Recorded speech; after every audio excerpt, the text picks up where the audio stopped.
السلام علیکم۔ آج کی کہانی بھی بہت بہترین ہے۔ آج کی کہانی ہے عقل مند عورت۔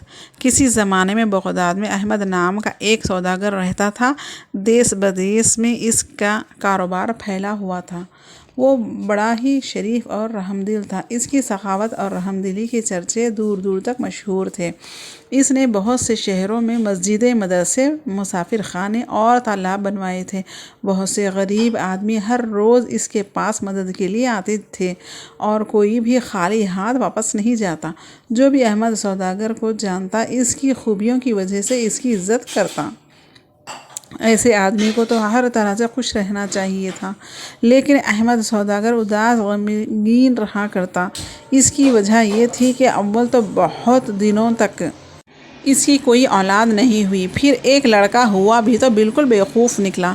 وہ کسی کام کے لائق نہ تھا۔ احمد سوداگر کبھی کبھی اپنے دوستوں سے اس بارے میں باتیں کرتا اور ان سے رائے پوچھتا کہ کیا کیا جائے کہ جس سے اس کے لڑکے کی زندگی آرام سے کٹ جائے۔ اسے ڈر تھا کہ لوگ اس کی بیوقوفی سے فائدہ اٹھائیں گے اور اسے لوٹیں گے۔ دوستوں نے رائے دی کہ تھوڑا تھوڑا کام اس کے حوالے کیا جائے۔ احمد سوداگر نے یہی کیا، لیکن اس کے بیٹے سلیم نے اپنی بیوقوفی سے سب برباد کر دیا۔ نوکر چاکر اور اس کے دوست لوٹ کر سب کھا گئے۔ کئی بار اس سے تجارت کرائی گئی، لیکن ہر بار نقصان ہی ہوا۔ وہ کسی کام کو سنبھال نہ سکا۔ اس سے احمد سوداگر اور بھی غمگین رہنے لگا اور اسے یقین ہو گیا کہ بہت جلد وہ سب کچھ برباد کر دے گا۔ احمد سوداگر نے سوچا کہ اب کچھ بھی ہو، لڑکا جوان ہو گیا ہے، اس کی شادی کر دینی چاہیے، شاید شادی کے بعد وہ سدھر جائے۔ اس نے اپنے ایک دوست کی لڑکی زینت سے سلیم کی شادی کر دی۔ زینت جتنی خوبصورت تھی اتنی ہی عقل مند بھی تھی۔ آتے ہی اس نے سمجھ لیا کہ اس کا شوہر نہایت بیوقوف ہے اور گھر ہی نہیں بلکہ باہر کا کام بھی اسے ہی سنبھالنا ہوگا۔ اس نے اس کی تیاری بھی شروع کر دی۔ آہستہ آہستہ اس نے ان سبھی نوکروں کو نکال دیا جو سلیم کو ٹھگتے تھے۔ اس کے دوستوں کو بھی نکالا، لیکن اس سے بھی کوئی خاص فائدہ نہیں ہوا۔ سلیم نے جو کام شروع کیا اس میں گھاٹا ہوا۔ اسی درمیان احمد سوداگر بھی مر گیا۔ پھر کیا تھا، شہر کے سارے ٹھگ اور بدماش سلیم سے دوستی کی غرض سے دوڑنے لگے اور اسے نئے کاروبار کرنے کی صلاح دینے لگے۔ سلیم بھی سب کی رائے کے مطابق کاروبار کرنے کے بارے میں سوچنے لگا۔ اس کی بیوی نے صاف کہہ دیا کہ وہ کسی قسم کے کاروبار کرنے کے لیے ایک پیسہ بھی نہیں دے گی۔ سلیم چپ ہو رہا۔ چالاک اور ٹھگ جو اس وقت اس کے دوست بن گئے تھے کہنے لگے کہ یہ تو بڑے شرم کی بات ہے کہ تم کوئی کام نہ کرو اور تمہاری بیوی سارا کام کرے۔ ساری دنیا میں یہ بات مشہور ہو جائے گی اور تم کسی کو منہ دکھانے کے لائق نہیں رہو گے۔ یہ بات سلیم کے سمجھ میں آئی اور اس نے اپنی بیوی سے جا کر کہا اور بہت سارا روپیہ کاروبار کرنے کے لیے مانگا، لیکن ہوشیار زینت فوراً سمجھ گئی کہ اسے کسی نے بہکایا ہے۔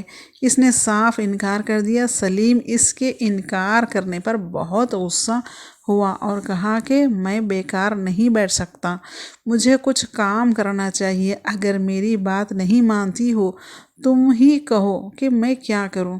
زینت نے ہنستے ہوئے کہا کہ تم کام کرنا ہی چاہتے ہو تو ایک گدھا خرید لاؤ، اسے پالو، پھر بیچ ڈالو، کچھ فائدہ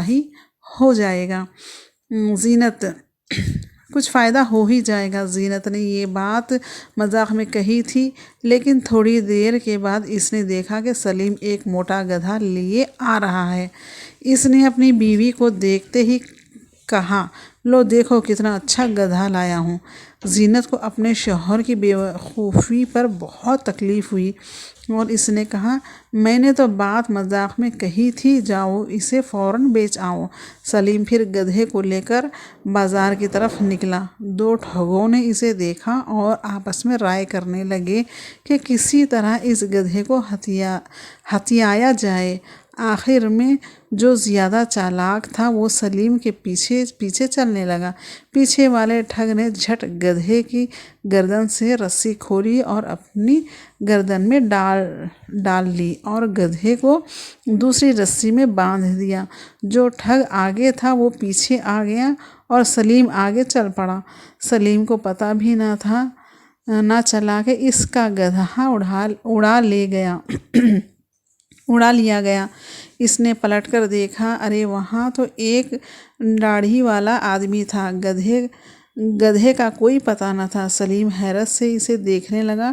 ٹھگ نے گڑ گڑا کر کہا، مالک ناراض نہ ہو، میری کہانی بڑی دردناک ہے۔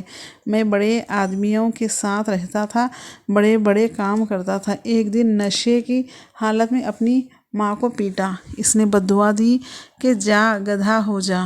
بس کیا تھا، میں گدھا ہو گیا۔ اب معلوم ہوتا ہے کہ میری ماں نے میری خطا معاف کر دی ہے اور میں پھر آدمی بن گیا ہوں۔ جب تک زندہ رہوں گا آپ کو یاد کروں گا۔ سلیم نے ان کی گردن سے رسی کھول دی اور وہ ٹھگ چلا گیا۔ سلیم نے گھر آ کر سارا قصہ زینت کو سنایا۔ زینت سب کچھ سمجھ گئی لیکن کچھ نہ بولی۔ پھر بولی، اچھا جاؤ ایک گدھا اور خرید لاؤ۔ سلیم پہلے تو تیار نہ ہوا، پھر تھوڑی دیر کے بعد نکلا تو وہی گدھا خرید لایا۔ زینت نے گدھے کو کھلایا پلایا، پھر تھوڑی دیر بعد سلیم سے بولی، اسے بازار لے جاؤ اور اچھے داموں میں فروخت کرنا، لیکن اگر یہ بھی آدمی بن جائے تو اسے چھوڑنا نہیں بلکہ گھر لے آنا، میں اس کی کچھ خبر لوں گی۔ سلیم گدھے کو لے کر نکلا۔ اس بار پھر ان دونوں ٹھگوں نے اسے دیکھا، لیکن اس بار وہ نہیں گئے بلکہ ایک ساتھی کو بھیجا اور پہلے ہی کی طرح ایک ٹھگ سامنے سے آ کر اس سے باتیں کرنے لگا۔ دوسرے نے گدھے کی گردن سے رسی کھول کر اپنی گردن میں ڈال لی اور گدھا دوسرے ساتھی کے حوالے کر دیا۔ پھر ٹھگ اپنی راہ چلا اور سلیم اپنی راہ۔ پہلے کی طرح گدھا تھوڑی دور جا کر رک گیا۔ سلیم نے دیکھا تو پھر وہی تماشا، گدھے کی جگہ ایک آدمی بندھا ہوا ہے۔ وہ بہت گھبرایا اور ٹھگ نے پھر وہی کہانی دہرائی کہ وہ اپنے باپ کی بددعا کی وجہ سے گدھا بن گیا تھا۔ سلیم نے بہت افسوس ظاہر کیا اور کہا، کوئی بات نہیں، تم میرے گھر چلو، وہاں تمہیں ہم بہت سا روپیہ پیسہ دیں گے اور تم آرام سے اپنی زندگی بسر کرنا۔ ٹھگ بھی لالچ میں آ گیا اور خوشی خوشی اس کے ہمراہ ہو گیا۔ جب سلیم گھر آیا اور اپنی بیوی سے سارا حال سنایا تو اس کی بیوی نے اپنے نوکروں سے کہا کہ اس آدمی کو ایک کھونٹے سے باندھ دیا جائے۔ اسے کونٹے سے باندھ دیا گیا تو وہ رونے چلانے لگا۔ زینت نے اپنے نوکروں سے کہا کہ جاؤ اس گدھے سے کہو کہ تمہارے ماں باپ کی وجہ سے میرے 2 گدھوں کی قیمت باقی رہ گئی ہے، دونوں گدھوں کے دام واپس کر دو ورنہ ہم ان دونوں گدھوں کا کام تم سے لیں گے اور کبھی نہ چھوڑیں گے۔ یہ سن کر ٹھگ بہت گھبرایا اور رونے لگا، لیکن زینت نے ایک نہ سنی۔ آخر دوسرے ساتھی آ گئے اور انہوں نے جتنا روپیہ ٹھگا تھا وہ واپس کر دیا اور ٹھگ کو چھڑا لے گئے۔